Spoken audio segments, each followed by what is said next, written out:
आपल्याला तर आजूबाजूचं सगळं लोक नाशिक ते ब्रिजवर आणि कलवडे ते ब्रिजवर येतो.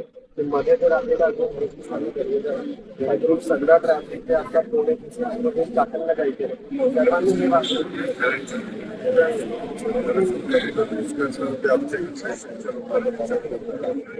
हे पाणी असलं तर ते ब्रिजला लागतं कामाला म्हणून मुदलवाडी केलं ना होळीला तर ते पण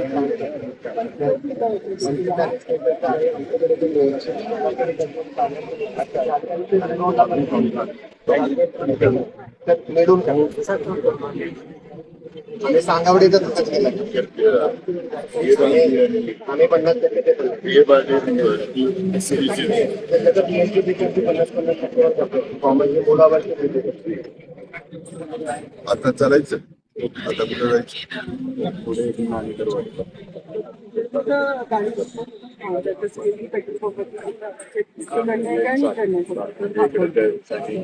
आकड्याला काय होतं इंडस्ट्री खूप मोठ्या प्रमाणात पण तिथं आजूबाजूला काहीच रस्ते नाही तिथं जास्तीत जास्त PMRDचंच काम आहे. पुणे जिल्ह्याचे पालकमंत्री तथा उपमुख्यमंत्री अजित पवार आज भल्या पहाटे म्हणजे सूर्योदय होण्याच्या आधीच दौऱ्यावर आलेले आहेत आणि आज ते चाकण MIDC परिसरातील समस्यांचा आढावा घेतात. आपण तत्पूर्वी बघतोय की पोलिसांची आणि इतर यंत्रणेची काय धावाधाव होती या परिसरामध्ये नेहमीच. म्हणजे अगदी भल्या पहाटे 6ची वेळ आहे तरी देखील एवढे अधिकारी आणि एवढे कर्मचारी असतानाही या वाहतूक कोंडीचं जे नियोजन आहे ते होताना दिसत नाही. त्यामुळे नेहमीची जी वाहतूक कोंडी आहे त्याला हे सगळी जी या परिसरातले इंडस्ट्रियलिस्ट आहेत किंवा कामगार आहेत ते प्रचंड संतापलेले आहेत, वैतागलेले आहेत. वेळोवेळा सांगून देखील वाहतूक कोंडीचा प्रश्न जो आहे तो पुणे नाशिक महामार्गावरचा जो प्रश्न आहे तो सुटत नाही आणि त्यामुळे पुन्हा एकदा अजित पवार या सगळ्या समस्यांची पाहणी करण्यासाठी म्हणून इकडे आलेले आहेत. सकाळी 6 वाजता 6च्या आधीच अगदी जेव्हा ते इकडे आले तेव्हा नागरिकांनाही ते बोलले आणि या परिसरात नेमक्या काय समस्या होत्या नागरिकांनी देखील त्यांच्या समोर त्या समस्या मांडलेल्या आहेत. खरं तर अधिकाऱ्यांची देखील झाडाझडती घेतली. वेळोवेळा तुम्ही निवेदनं दिली, तक्रार दिल्या, त्याची काय दखल घेतली जात नव्हती. आता काय अपेक्षा आहे? आता गेल्या 15 वर्षापासून आमची मोशी हा खरं तर ट्रॅफिकचा झोन बनलेला आहे आणि प्रत्येक चाकण इंडस्ट्रीयलला जाणारा कामगार हा मोशीतनं पास होऊन चाकणमध्ये जातो. या ठिकाणी तळवडे इंडस्ट्री पण खूप मोठ्या प्रमाणावरती आहे.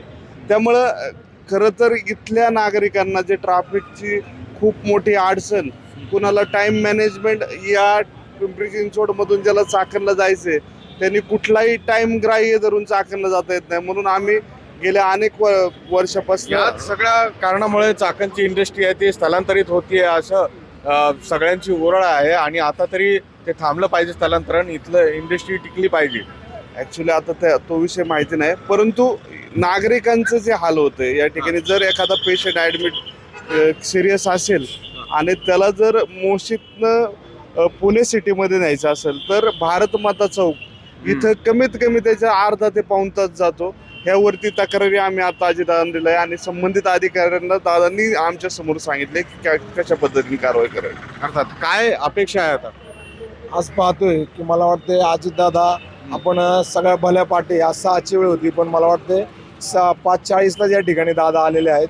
आज आम्ही दादांना या परिसरातल्या आता मोशी परिसरात असेल आणि हा जो परिसर आहे महानगरपालिकेच्या हद्दीतला आणि पलीकडे चाकण PMRDच्या हद्दीतला तर ह्या भागात जी होणारी मोठी ट्रॅफिक आहे मोशी असेल तर हा एक रोड आहे चाकणला जायला. त्या ठिकाणी पलीकडनं जर तळवडे भागातनं आपण जे नवीन इंडस्ट्री चाकणची सावधदरी त्या भागामध्ये डेव्हलप होते तर सगळ्या हे 2 रूट शहरातले मुख्य जाणार आहे. पण हा एवढ्या ह्याच्यावरती प्रेशर आलेलं आहे की ह्याच्यामध्ये आपण पाहतोय की आज 6ची वेळ असताना सुद्धा चौक सुरुवात हीच परिस्थिती आज शहरातल्या त्या सुद्धा रोडला आहे आमच्या.